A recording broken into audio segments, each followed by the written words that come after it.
थराद में यूजीसी कानून के विरोध में सामान्य वर्ग के छात्रों की रैली।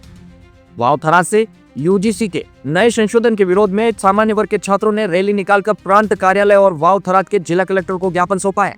ज्ञापन में छात्रों ने सामान्य वर्ग के साथ हो रही असमानता, मानसिक शोषण और कानूनी दबाव के मुद्दों पर सरकार से तत्काल हस्तक्षेप की मांग की है।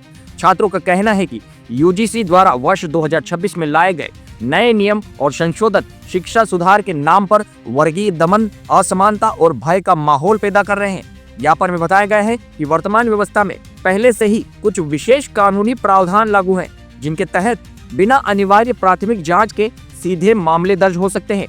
छात्रों का आरोप है कि नए ढांचे के बाद यह स्थिति और भी गंभीर हो जाएगी, जिससे शैक्षणिक या व्यक्तिगत विवाद सीधे आपराधिक मामले में बदलने की संभावना बढ़ जाएगी।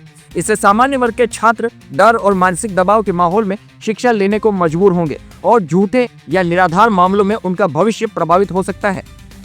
छात्रों ने यह भी स्पष्ट किया है कि उनका विरोध किसी समाज या वर्ग के खिलाफ नहीं, बल्कि कानून के संभावित दुरुपयोग को रोकने और सभी छात्रों के लिए समान, सुरक्षित व निर्भीक शैक्षणिक वातावरण सुनिश्चित करने के उद्देश्य से छात्रों ने मांग की है कि सरकार इस विषय पर गंभीरता से विचार करे और आवश्यक संशोधन करे।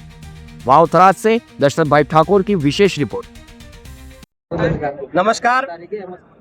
13 જાન્યુઆરી 2026 ના રોજ યુનિવર્સિટી ગ્રાન્ટ કમિશન એટલે કે યુજીસી દ્વારા જે નવો કાયદો પ્રસ્થાપિત કરવામાં આવ્યો છે, જેની અંદર હું એવું કહેવા માંગુ છું કે કાયદો છે એ દરેક માટે સમાન હોવો જોઈએ।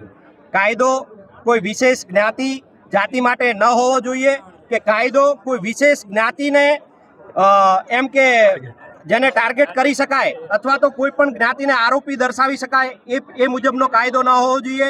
યુજીસી કમિશનની અંદર જે 2012ની અંદર કાયદો હતો એમાંથી એની કાસ્ટ નામનો શબ્દ હટાવી એટલે કે દરેક જ્ઞાતિ માટે કાયદો સમાન છે એ શબ્દને હટાવ્યો છે।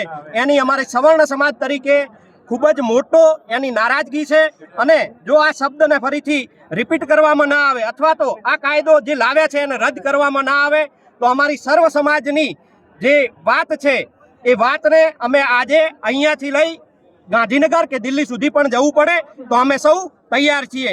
ભારત માતા કી જય, જય ભવાની, જય પરશુરામ। આજે કમ ભાગ્ય છે સવર્ણ જ્ઞાતિના કે આ એક યુજીસીના જે બિલ છે એના માટે કરી અને એકઠું થવું પડ્યું છે।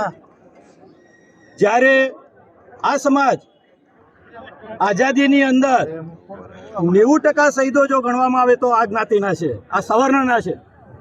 આજે એમના બાળકોને યુજીસીની અંદર આવી રીતે અન્યાય કરવામાં આવે એ કોઈ પણ કાયદાની અંદર સમાનતા હોવી જોઈએ, એની જગ્યાએ અસમાનતા આમની સાથે કરવામાં જે આવી રહી છે એના માટે સમગ્ર સમાજ આજે વિરોધ માટે પ્રદર્શિત કરવા ઉપસ્થિત થયું છે।